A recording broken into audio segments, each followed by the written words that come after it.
السلام علیکم ورحمۃ اللہ وبرکاتہ۔ کیا حال ہے؟ کیسے ہیں آپ لوگ؟ مجھے امید ہے اور دعا گو ہوں کہ آپ خیر و عافیت سے ہوں انشاءاللہ تعالیٰ، اور آپ تک میری آواز انشاءاللہ تعالیٰ پہنچ رہی ہوگی۔ کائنڈلی کنفرم کر دیجیے انشاءاللہ۔ پھر ہم اپنے آج کے درس کا آغاز کرتے ہیں انشاءاللہ تعالیٰ۔ آج ہم آیت سورہ بقرہ آیت 261 سے 267 تک کی تفسیر کریں گے۔ جزاک اللہ خیر کثیرا۔ میں دعا کرتی ہوں، پھر ہم انشاءاللہ کلاس شروع کرتے ہیں۔ اللہم ارنا الحق حقا وارزقنا اتباعہ وارنا الباطل باطلا وارزقنا اجتنابہ۔ اللہم اہدنا لما اختلف فیہ من الحق بإذنک۔ اللہ اکبر کبیرا والحمد للہ کثیرا وسبحان اللہ بکرۃ واصیلا۔ سبحان اللہ وبحمدہ عدد خلقہ ورضا نفسہ وزنۃ عرشہ ومداد کلماتہ۔ یا ربی لک الحمد کما ینبغی لجلال وجهک ولعظیم سلطانک۔ نحمدہ ونصلی ونسلم علی رسولہ الکریم، اما بعد فاعوذ باللہ من الشیطان الرجیم، بسم اللہ الرحمن الرحیم۔ ربی یسر ولا تعسر وتمم بالخیر وبک نستعین یا فتاح۔ رب زدنی علما، رب اشرح لی صدری ویسر لی امری واحلل عقدۃ من لسانی یفقہوا قولی۔ اللہم انفعنا بما علمتنا وعلمنا ما ينفعنا وزدنا علما۔ اللهم إنا نسألك علما نافعا وعملا متقبلا ورزقا طيبا وهدى قيما وإيمانا دائما۔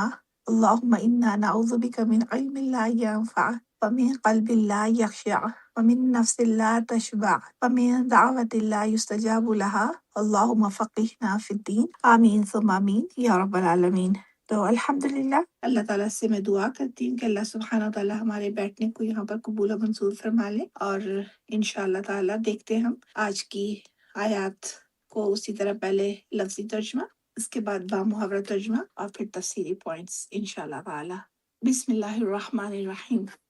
مثل، مثال، الذین، ان لوگوں کی، یونفقون، وہ جو خرچ کرتے ہیں، اموالہم، اپنے مال، فی، میں، سبیلی، راستے، اللہ، اللہ کے، کمثلی، جیسے کہ مثال، حبتن، ایک دانے کی، انبتت، وہ اگائے، سبع، سات، السنابل، بالیں، سات بالیاں، فی، میں، کلی، ہر، سنبلتن، بالی، میاتو، 100، حبہ، دانے، جس سے یعنی 7 بالیں اگیں اور ہر بال میں 100 دانے ہوں۔ واللہ، اور اللہ، یضاعف، دگنا کرتا ہے، لمن، جس کے لیے، یشاء، وہ چاہتا ہے۔ واللہ، اور اللہ، واسع، وسعت والا، علیم، علم والا یا جاننے والا ہے۔ الذین، وہ لوگ جو، یونفقون، وہ خرچ کرتے ہیں، اموالہم، اپنے مالوں کو، فی سبیل اللہ، اللہ کی راہ میں، ثم، پھر، لا یتبعون، نہیں پیچھا کرتے، با، اس چیز کے، انفقو، جو وہ خرچ کرتے ہیں، منن، احسان کے ساتھ، ولا، اور نہ ہی، اذن، ایذا پہنچا کر یا تکلیف دیتے ہیں، لہم، ان کے لیے، اجرہم، ان کا اجر، عند ربہم، ان کے رب کے پاس ہے، ولا خوف، اور نہ کسی قسم کا خوف، علیہم، ان پر، ولا، اور نہ، ہم، وہ، یحزنون، غمگین ہوں گے۔ قول، بات، معروف، اچھی، و، اور، مغفرت، بخش دینا یا مغفرت، خیر، بہتر ہے، من، سے، صدقۃ، صدقہ یا خیرات، اس صدقے سے بہتر ہے، یعنی اچھی بات اور مغفرت، یتبعھا، کہ اس کے پیچھے آئے، اذن، اذیت، یعنی اس کے بعد اذیت اگر کسی کو دی جائے تو اس صدقے سے کسی کے ساتھ اچھی بات کر دینا بہتر ہے۔ واللہ، اور اللہ، غنی، بے پرواہ ہے، حلیم، تحمل والا ہے۔ یا ایہا، اے، الذین، وہ لوگو جو، آمنو، ایمان لائے ہو، لا، مت، تبطلوا، باطل کرو یا ضائع کرو، صدقاتکم، اپنی خیرات کو، اپنے صدقوں کو، بالمنی، احسان کے ساتھ یا احسان کر کے، والاذی، اور ایذا دے کر، کالذی، اس شخص کی طرح، یونفقو، وہ جو خرچ کرتا ہے، مالہ، اپنا مال، رعاء، دکھاوے کے لیے، ناسی، لوگوں کے، ولا، اور نہیں، یؤمنو، وہ ایمان لاتا، باللہ، اللہ پر، والیوم، اور دن پر، الآخری، آخرت کے، فمثلہ، پس مثال اس کی، کمثلی، جیسا کہ مثال ہو، صفوان، صاف پتھر کی، علیہ اس پر تراب مٹی ہو، پس اصوابہ پہنچے اس کو وابل بھی بارش، فترک پس چھوڑ دے اس کو صلدا صاف، لا نہیں، یقدرون وہ قدرت پاتے، علی پر شیئن کسی چیز، مما اس میں سے جو کسبو انہوں نے کمایا، یا ان کو اپنے اعمال کا کچھ صلہ حاصل نہیں ہوگا۔ واللہ اور اللہ لا نہیں، یہدی وہ ہدایت دیتا، القوم قوم، الکافرین کافر، یعنی کافروں کو قوم کو اللہ تعالیٰ ہدایت نہیں دیتے۔ ومثل الذین اور مثال ان لوگوں کی، ینفقون وہ جو خرچ کرتے ہیں، اموالہم اپنے مالوں کو، ابتغاء تلاش میں یا چاہنے کے لیے، مرضات اللہ اللہ کی رضامندی، وتثبیتا اور ثابت کرنے کے، من انفسہم اپنی جانوں سے، کمثلی جیسے کہ مثال ہو جنتن ایک باغ کی، بربواتن وہ جو بلندی پر ہو، اصابہا پہنچے اس کو، وابل می فآتت پس دیا اس نے یا پس لایا وہ، اکلہا میوہ اپنا، ضعفین دگنا، یعنی جو خلوص نیت سے اپنا مال خرچ کرتے ہیں ان کی مثال ایک باغ کسی ہے جو اونچی جگہ پر واقع ہو اور جب اس پر مینہ پڑے تو دگنا پھل لائے۔ فَإِلَّمْ پس اگر نہیں، یصبھا پہنچے اس کو، وابل می یا بارش، فطل پس شبنمی کافی ہے، پھواری کافی ہے، واللہ اور اللہ بما اس چیز کے ساتھ یا اس چیز کو، تعملون جو تم کرتے ہو، بصیر دیکھنے والا ہے، یعنی اللہ تمہارے کاموں کو دیکھ رہا ہے۔ ایودو کیا چاہتا ہے، احدکم تم میں سے کوئی، ان کے تکونا ہو، لہو اس کے لیے، جنتن ایک باغ، من نخیل کھجوروں کا، وعناب اور انگوروں کا، تجری چلتی ہیں، من تحتہا اس کے نیچے سے، الانہار نہریں، لہو اس کے لیے، فیہا اس میں، من کل الثمرات سب میوے، یعنی اس میں اس کے لیے ہر قسم کے میوے موجود ہوں۔